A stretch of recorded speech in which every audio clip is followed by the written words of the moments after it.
Hello student, আমরা আজকে একটা নতুন কন্টেন্ট পড়ব, যদিও এটা আমাদের বোর্ডের সিলেবাসে নেই। বেসিক্যালি দিস কনসেপ্ট বা this chapter is only for NEET and JEE aspirant. যারা নিট বা জেই দেবে তাদের জন্য এই চ্যাপ্টারটা, যারা শুধুমাত্র বোর্ডের এক্সাম দেবে তাদের নয়। So let us see the concept which is known as nuclear chemistry. So we have nuclear chemistry class 12 only for NEET and JEE. So first we have a question that which elements are generally radioactive. Elements having Newton by proton ratio is greater than equals to 1.54 are generally radioactive. যেসব মৌলের Newton proton রেশিওটা 1.54 এর equal অথবা তার থেকে বেশি হয় তারা জেনারেলি রেডিও অ্যাক্টিভ হয়।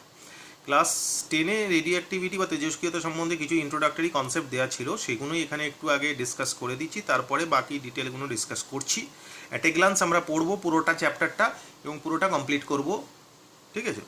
রেডিও অ্যাক্টিভ এলিমেন্ট যারা হয় ডেফিনেটলি তাদের ডিকে বা তাদের বিয়োজন হতে শুরু করে।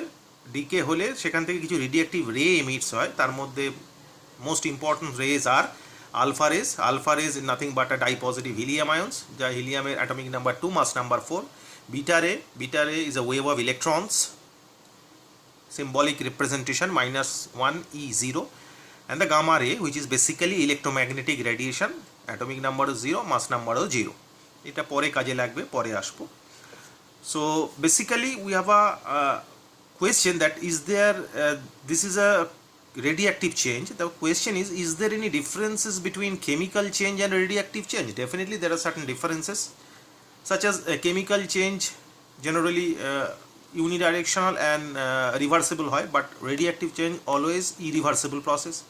কেমিক্যাল চেঞ্জে যে এনার্জি রিভলিউশন হয় তার অ্যামাউন্টটা অত বেশি নয় যতটা রেডিওঅ্যাক্টিভ চেঞ্জে কেমিক্যাল এনার্জির বা যে কোনো এনার্জির ইভলিউশন হয়। নেক্সট হচ্ছে যেটা, সেটা হচ্ছে কেমিক্যাল চেঞ্জে নতুন কোনো এলিমেন্টের প্রোডাকশান হয় না, কিন্তু রেডিওঅ্যাক্টিভ চেঞ্জ হলে নতুন এলিমেন্টের প্রোডাকশান হয়। ওকে, তারপরে যেটা সেটা হচ্ছে যে কেমিক্যাল রিয়াকশান গভর্নিং যে প্যারামিটার্সগুলো আছে, such as pressure, temperature, volume আর কনসেন্ট্রেশন, সেগুলো চেঞ্জ করলে কেমিক্যাল রিয়াকশান বা কেমিক্যাল চেঞ্জেস আসে, ওয়ারাস সেগুলোর কোনো ইম্প্যাক্ট কিন্তু রেডিওঅ্যাক্টিভ চেঞ্জে পড়ে না। So these are the চারটে পয়েন্টস বললাম, these are the basically differences between chemical change and radioactive change. Okay, now we have a kinetic study of radioactive reactions. Radioactive reaction-এ kinetic স্টাডিটা পড়বো। kinetic study মানে কোনো reaction কীভাবে হচ্ছে এবং সেই reaction হতে কত সময় লাগে, তার মেকানিজমটা কী, এই সব জিনিসগুলো যে কন্টেন্ট ডিল করে কেমিস্ট্রি, তার নাম হচ্ছে কেমিক্যাল কাইনেটিক্স। তো সেই কাইনেটিক্স যদিও আমাদের ক্লাস 12-এ সেই একটা চ্যাপ্টার আছে কেমিক্যাল কাইনেটিক্স বলে, যেহেতু এখন এটা পড়া হয়নি, দ্যাটস ওয়াই আমরা রেডিওঅ্যাক্টিভ চেঞ্জে বা রেডিওঅ্যাক্টিভ রিয়াকশানে তার কাইনেটিক্সটা একটু কনসিডার করব। We have a derivation.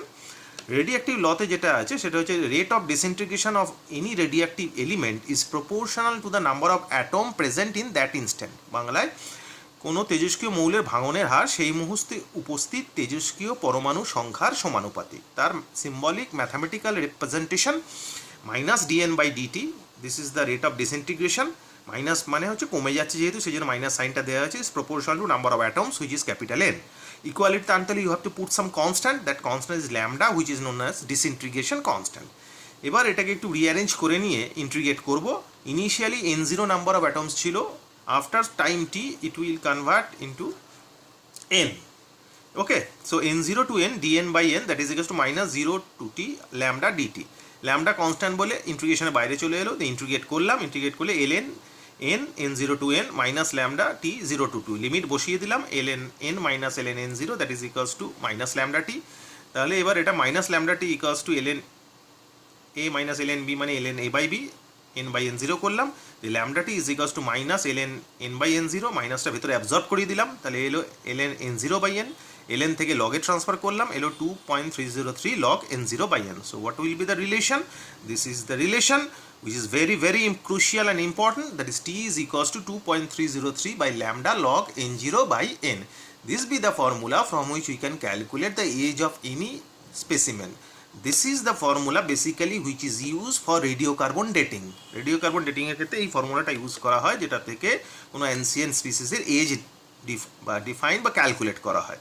ঠিক আছে, t is equals to 2.303 by lambda log n0/n. Okay. Now we have a concept of half life. Half life মানে কোনো একটা এলিমেন্ট ডিসইন্টিগ্রেট করতে করতে তার ইনিশিয়াল অ্যামাউন্টের হাফ পোর্শনে পৌঁছতে যে টাইমটা নেয়, that B the half life of that element. So according to that concept আমি পুট করতে পারি এন টি টাইম পরে যেটা ডেভেলপ করেছিল, দ্যাট ইজ দ্য অ্যামাউন্ট, সেটাকে আমি n0/2 করছি, কারণ n0 ইনিশিয়াল অ্যামাউন্ট ছিল, তার হাফ মানে n0/2। ইন দ্যাট কেস টিটা টি হাফ হয়ে যাবে। তাহলে আমার ইকুয়েশন ছিল t is equals to 2.33 log n0/n। তো সাবস্টিটিউটিং দোজ ভ্যালুজ, টিটা টি হাফ হয়ে গেল 2.303 log n0, n এর জায়গায় n0/2 বসিয়ে দিয়ে সাবস্টিটিউট করে এলো টি half equals to 2.303 log 2।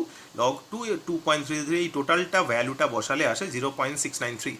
So the relation is T half is equals to 0.693 This be the relation between half-life and the disintegration constant, from which we can calculate either disintegration constant or half-life. And one of the important fact is that this T half is basically independent of the number of atoms present in any instant. Just knowing the value of lambda, you can easily calculate the value of T half. Okay, thank you.